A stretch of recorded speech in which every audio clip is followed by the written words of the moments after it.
Gravitation law की खोज किसने की थी? न्यूटन ने। कैसे की थी? तो कहानी कहते एक दिन वो एक वृक्ष के नीचे बैठा था और सेब लगे थे, एक सेब गिरा तो वहां से उसको धरती के इस ग्रेविटेशनल फोर्स का ज्ञान हुआ। अभी ग्रेविटी की समझ तो लग गई, पर एक नियम अभी भी उनको खोजना बाकी है। बीज के अंदर सेब था, बीज फूटा, पौधा बना। पौधा नीचे को नहीं गया, पौधा तो ऊपर को आया।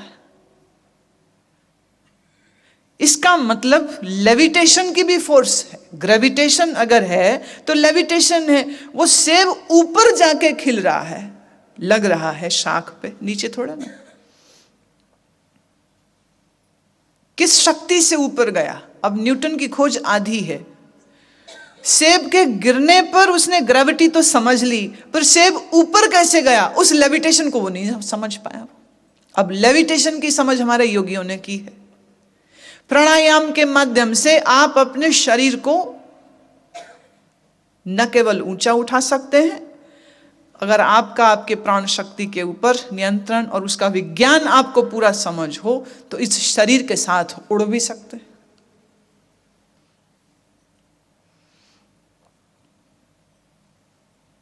लेविटेशन, जमीन से ऊंचा उठ जाएगा शरीर। अब ग्रेविटी की समझ तो वैज्ञानिकों ने कर ली है, अभी तक लेविटेशन की समझ नहीं। किसी दिन किसी वैज्ञानिक के दिमाग में यह बात पहुंच गई कि क्या ऐसे नियम होते हैं जिससे ये शरीर लेविटेट माने ऊंचा उठ सकता है। जो ऊंचा उठ सकता है तो फिर उड़ भी सकता है। और आने वाले समय में अगर ऐसी खोज कर दी गई और ये सिस्टम की ट्रेनिंग सबको, ये विज्ञान सब तक पहुंचा दिया गया, तो ना कारों की जरूरत होगी ना हवाई जहाज की। उड़िए, कहीं भी जाइए, न वीजा, न बॉर्डर्स, न लेन न देन। गुरु नानक साहब के लिए यही तो दंत कथा जोड़ी गई है कि कहीं भी जाते थे वो तो चल के थोड़ी जाते थे। मर्दाने आंख बंद कर बैठे, कहां पे हैं? लाहौर में। आंख खोल, आंख खोली कहां पहुंच गए? मक्के में। अब मक्के में बैठे हैं, वहां बातचीत चल रही है, इधर बहन नान की याद करती है। No phone, no mobile communication, कोई नहीं है, तब भी वहां इतनी दूर बैठी बहन की याद पहुंच गई। मर्दान ने आंख बंद कर, आंख खोली कहां? नानकी के पास। गुरु नानक साहब के लिए यह बात कही गई। अब उन्होंने उस लेविटेशन शक्ति का उपयोग किया नहीं किया, अब इस विवाद में मुझको नहीं जाना। हम लोग मानसरोवर जब गए तो मानसरोवर पे पहुंचकर मुश्किल यात्रा है, काफी मुश्किल यात्रा। हम लोग तो बड़ा सहज पहुंच गए थे। आधा रास्ता तो हवाई जहाज में, उसके बाद जीपों में पहुंच गए। वहां पर 4 दिन में मानसरोवर में थे। पर मानसरोवर में तो गुरु नानक देव जी भी गए हैं, सुमेरु पर्वत पर गए हैं, वहां पर योगियों से चर्चा हुई है। गुरु नानक की जीवन साखी में उसकी चर्चा है। कैसे पहुंचे? बहुत लोगों ने कहा कि गुरु नानक लेविटेट करते थे, उड़ के जाते थे। अब उड़ के जाते थे नहीं जाते थे, हम उस तरफ नहीं जाते, लेकिन हम इस तरफ जरूर जाते हैं कि जो नियम ईश्वर ने इस प्रकृति में बना दिए हैं वो अटल है। अगर ग्रेविटेशन का नियम है तो अटल है, बदलेगा नहीं वो।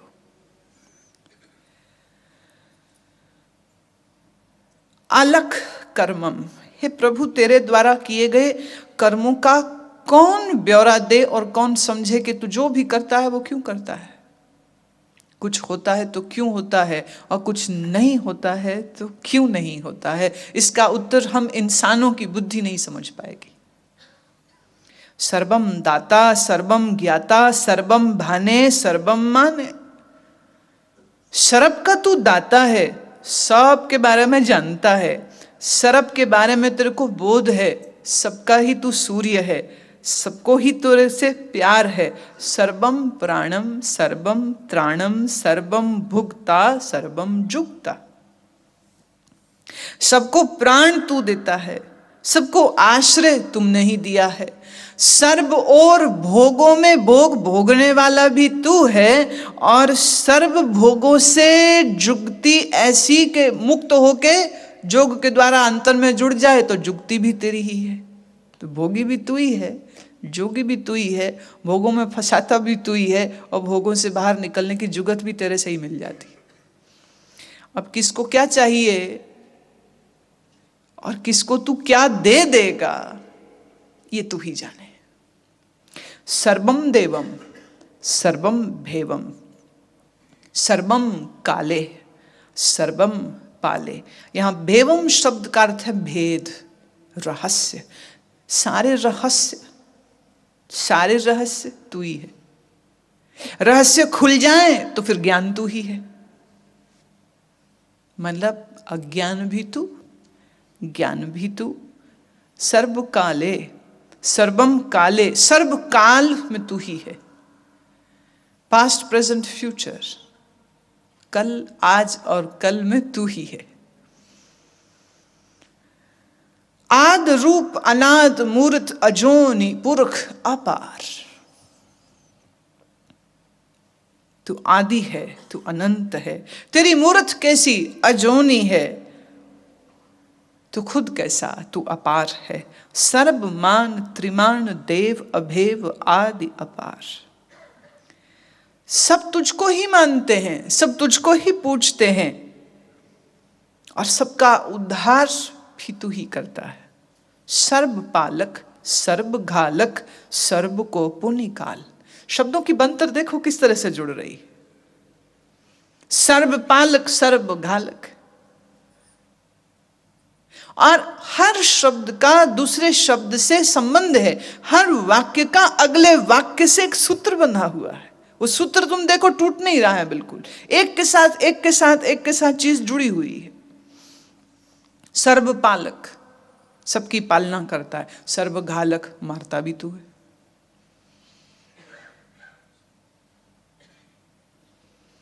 अब बताओ तेरी वंदना किस रूप में न करें, ये कह दो।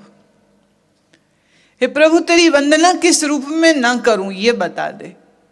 सुंदर भी तू, असुंदर भी तू, ज्ञान भी तू, अज्ञान भी तू, क्रोध भी तू, देवता भी तू, प्रेत भी तू, अप्रेत भी तू, शास्त्र भी तू, निशास्त्र भी तू, ज्ञान भी तू, विवेक भी तू, मंत्र भी तू, जंत्र भी तू।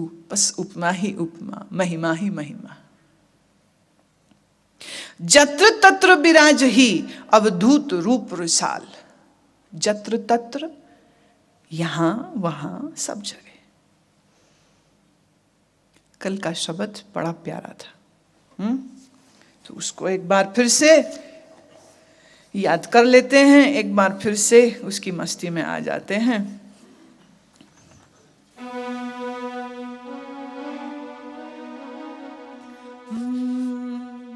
गुरे दिखायो लोएना, गुरे दिखायो लोएना, गुरे दिखायो लोएना, गुरे दिखायो लोएना, गुरे दिखायो लोएना, गुरे एना, गुरे दिखायो लोएना, गुरे दिखायो लोएना। ईते ऊते गत गत गत गत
कारण करना तारन तरना, कारण करना तारन तरना, कारण करना तारन तरना।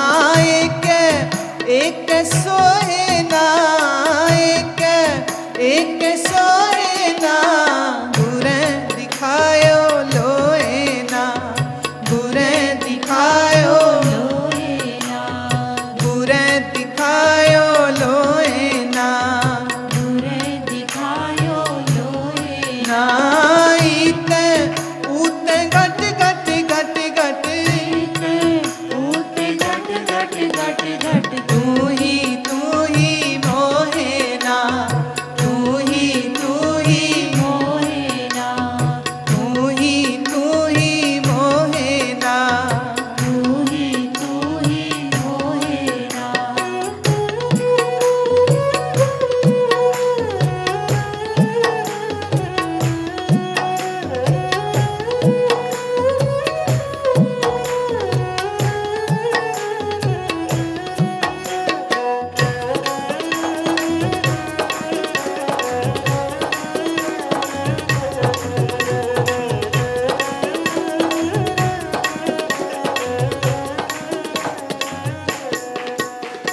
संतन परसन बलिहारी दर्शन, संतन परसन बलिहारी दर्शन, संतन परसन बलिहारी दर्शन, संतन परसन बलिहारी दर्शन। ए नानक सुख सुख सोए ना, नानक सुख सोए ना, नानक सुख सुख सोए ना, नानक सुख सुख सोए ना, गुरे दिखायो लोए ना, गुरे दिखायो लोए ना, गुरे दिखायो लोए ना, गुरे दिखायो लोए ना। ईते ऊते घट घट घट घट, ईते ऊते घट घट घट घट, तू ही मोहे ना, तू ही मोहे ना, तू ही मोहे ना, तू ही मोहे ना, तू ही मोहे ना, तू ही मोहे ना, तू ही मोहे ना, तू ही मोहे ना।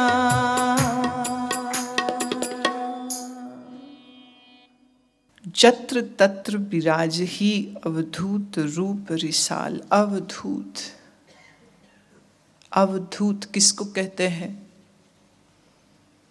जो नंगा रहता है उसे कहते हैं अवधूत, जो बेपरवाह होता है उसको कहते हैं अवधूत। जत्र तत्र विराज ही, यहां वहां सब जगह पर प्रभु तो विराज रहा है अवधूत होके। अवधूत होके मतलब बेपर्दा, बेपर्दा मस्त होकर के। पर इंसान की आंखों पर इतनी पट्टियां बंधी हैं कि वो तेरे इस अवधूत रूप को भी नहीं देख सकता। तू मौजूद है, तू मौजूद है, प्रभु हैं, अजू हैं, वो हैं, पर तुम नहीं हो। तुम्हारे पास वो आंखें नहीं है, पर वो तो है, और अवधूत रूप से। अवधूत रूप रिसाल। रिसाल का अर्थ होता है सभी रस तुमसे प्रकट हो रहे, सभी रस तुमसे ही प्रकट हो रहे। नाम ठाम न जात जाकर, रूप रंग न रेख, आद पुरख उदार मूर्त, अजोनी आद असेख। न तेरा नाम, ठाम घर ठिकाना, न तेरा ठिकाना, न जाति, न रूप, न रंग, न रेखा है। आदि स्वरूप है तू, उदार स्वरूप है तू, और तेरी मूर्त कैसी है जो अजोनी है, और तू असेख है। असेख का अर्थ, सेख, आइए भाषा कौन सी? छेद। असेख जिसमें कोई छेद नहीं, मतलब कंप्लीट मतलब पूर्ण। उपमा है ये, अशेष है, अच्छेद है, पूर्ण है। परमात्मा तू पूर्ण है। देश और भेष न जाकर रूप रेख न राग। कैसा है तू? न रूप न देश न रंग न रेखा, फिर भी जत्र तत्र दिशा विशा होयो फैल्यो अनुराग। न रूप न रंग न देश न नाम न ठाम, फिर भी सब जगह विराज रहा है, सब जगह मौजूद है। अब कोई अक्ल से समझना चाहे तो बताओ कैसे समझेगा? जिसका रूप नहीं, रेख नहीं, नाम नहीं, ठाम नहीं, वो विराज रहा है सब जगह, ये पता कैसे चला?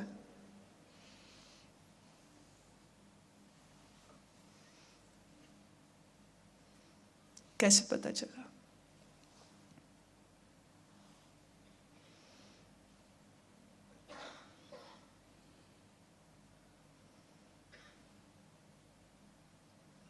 शायर ने एक बहुत अच्छा शेर लिखा, ये किसने दिल पर दस्तक दी है, ये बाहर कौन है? ये किसने दिल पर दस्तक दी है, ये बाहर कौन है? तुम तो अंदर बैठे हो, ये बाहर कौन है? तुम तो मेरे दिल के इस घर में रहते हो और तुम ही तुम रहते हो, और मेरे लिए तुम्हारे अलावा और कोई है ही नहीं, और तुम मेरे ही अंदर बसते हो, मेरे ही दिल। तो फिर बाहर से दस्तक कौन कर रहा है? इस घर के, मेरे दिल के दरवाजे पर कौन नॉक कर रहा है, कौन खटखटा रहा है? बाहर कौन है? तुम तो अंदर हो, और तेरे अलावा कोई है भी नहीं, तेरे अलावा कोई और है भी नहीं। पर फिर भी प्रश्न उठता है, ये बाहर से किसने दस्तक दे दी है?